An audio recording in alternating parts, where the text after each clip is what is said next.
Hello guys, welcome back to DNA Tech YouTube channel.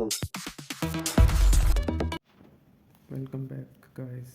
So last question मैंने देखा था कि हम बैलेंस ट्री कैसे चेक करें। तो आज उसी का एक फॉलो अप क्वेश्चन है। हमको क्या करना है, हमको एक बाइनरी सर्च ट्री बनाना है। बाइनरी सर्च ट्री क्या होता है, किसी भी नोड की पर्टिकुलर वैल्यू के लेफ्ट में उससे वैल्यू छोटी होती है और उसके राइट में वैल्यू उससे बड़ी होती है। ठीक है, सो हमको करना क्या है, हमको एक बाइनरी सर्च ट्री दे रखा है, हमको उसको एक बैलेंस बाइनरी सर्च ट्री में कन्वर्ट करके रिटर्न करना है as a function, as a node value.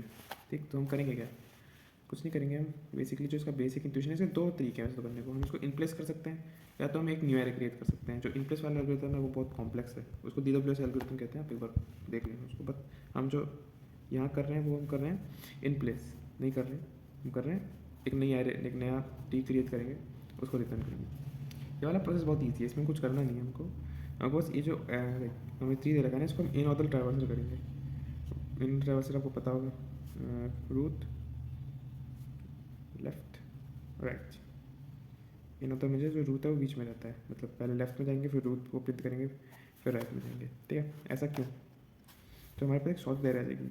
जैसे इसमें इस केस में 1 2 3 4। अब यहाँ पर अपन डिवाइड एंड कॉन्कर करके एक नया सब एरे क्रिएट करेंगे। कैसे, हम एक फंक्शन बनाएंगे। हमारा फंक्शन जैसे सॉल्व है, सॉल्व समथिंग। अभी पैरामीटर्स क्या लेगा, पहले तो ये एरे लेगा खुद। सो वेक्टर इंट ये स्टार इंडेक्स लेगा,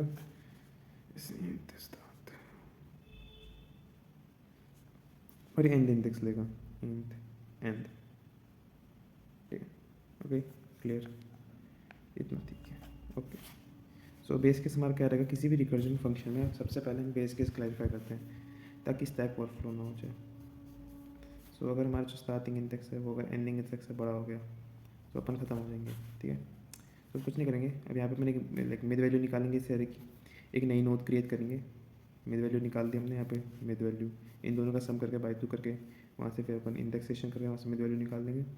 अब जो हमारी 3 नोड होगी उसको क्रिएट करेंगे इस मिड वैल्यू के साथ। ठीक है, और इस जो नोड का लेफ्ट होगा, हम लाइक जो हमारा लेफ्ट साइड होगा वो क्या होगा, start mid +1, sorry mid -1, mid तो हो गया ना हमारा। और जो राइट होगा वो स्टार्ट, यहाँ पे स्टार्ट मिड +1 और एंड। सूडो बोला तो राइटिंग का ध्यान मत दीजिए, कॉन्सेप्ट पे फोकस कीजिए। ठीक है, सो हमने टी बनाया, नोड बनाया, उसका लेफ्ट नोड को इस नोड से कनेक्ट कर दिया, राइट को इस नोड से कनेक्ट कर दिया, और ये जो मिड नोड है हम इसी को रिटर्न करा देंगे। तो अगर इसका वो देखें ना अपन फंक्शन ट्री कैसे बनेगा, तो इसी एरे में देखते हैं। यहाँ पे हमारा पॉइंटर है, पहले इसने 2 बनाया, ठीक है, फिर पीछे गए, फिर यही है, फिर 1 बनाया, फिर कुछ नहीं मिला इसको तो नल रिटर्न हो गया, ऐसे बना। फिर राइट में गया, राइट में यहाँ पे इसको 3 मिला, इसने 3 बनाया। ठीक है, फिर ये 4 में गया, 4 में लेफ्ट राइट में कुछ नहीं मिला तो इसने खुद को रिटर्न करा दिया। सो हमारा बैलेंस सब ट्री ऐसे बना। अगर आपने थोड़ा भी रिकर्जन पढ़ा तो बहुत ईजी क्वेश्चन है, वेरी इजी।